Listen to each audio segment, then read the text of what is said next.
விஜயின் நம்பிக்கை மனிதர் தாவைக்கிலிருந்து வெளியே போறாரா?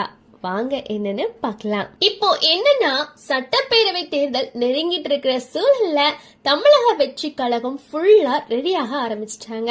இது தாவைக்கு முதல் சட்டப்பேரவை தேர்தல், அதுவும் தனி கட்சியா களமிறங்கி இருக்காங்க. அதனால விஜய் கட்சி நிர்வாகிகளோட தொடர்ந்து மீட்டிங் ஆலோசனைன்னு ரொம்பவே பிஸியா இருக்காரு. இந்த நேரத்துலதான் ஒரு முக்கியமான தகவல் கிளம்பியிருக்கு. தாவைக்கால அரசியல் வியூக மாஸ்டர் மைண்ட் மாதிரி பார்க்கப்பட்ட ஜான் ஆரோக்கியசாமி கட்சியில இருந்து விலகாமனு பேச்சு ஓடிட்டு இருக்கு. இவரு விஜய்க்கு ரொம்ப நம்பிக்கையானவரு, நெருக்கமானவர்னே சொல்வாங்க.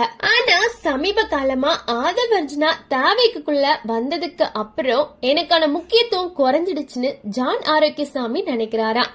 அதுல இருந்துதான் உள்கட்சி டென்ஷன் ஆரம்பிச்சிருக்கு. ஏற்கனவே கட்சியோட தேர்தல் வியூகம், மாநாடு பிளானிங், ரொம்ப நாள் ஸ்ட்ராட்டஜி, இது எல்லாமே ஜான் ஆரோக்கியசாமி தான் பாத்துட்டு இருக்காரு. ஆனா இப்போ ஆதவர்ஜனா ஊடகங்கள்ல தனிச்சையா பேசுறது, ஆனந்த் மாதிரி சில தரப்பில இருந்து அழுத்தம் வருது அப்படின்னு ஜான் ஆரோக்கியசாமி ஃபீல் பண்றாராம். இதுக்கு மேல தாவிக்க 3ஆம் ஆண்டு தொடக்க விழாவை முன்னிட்டு ஆதவர்ஜனா தன்னோட வீட்டுல விருந்து வச்சிருக்காரு. ஜான் ஆரோக்கியசாமியும் அவரோட டீமும் போகலன்னு சொல்றாங்க. இதுவே ஏதோ சரியில்லைன்னு சொல்ற பெரிய சிக்னலா பாக்குறாங்க. இப்போ தேர்தல் வியூக பணிகள்ல ஆதவர்ஜனா முழு வேகத்துல ஹேண்டில் பண்ணிட்டு இருக்கு.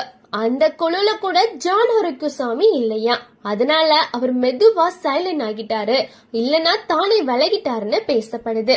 இப்போ எல்லாருக்கும் இருக்கக்கூடிய ஒரே கேள்வி, ஜான் ஆரோக்கியசாமி உண்மையிலேயே தாவைக்குல இருந்து விலகிட்டாரா, இல்ல விஜய் நேர்ல பேசி சமாதானம் பண்ணி அவரை தொடர வைப்பாரா அப்படின்னு தான்.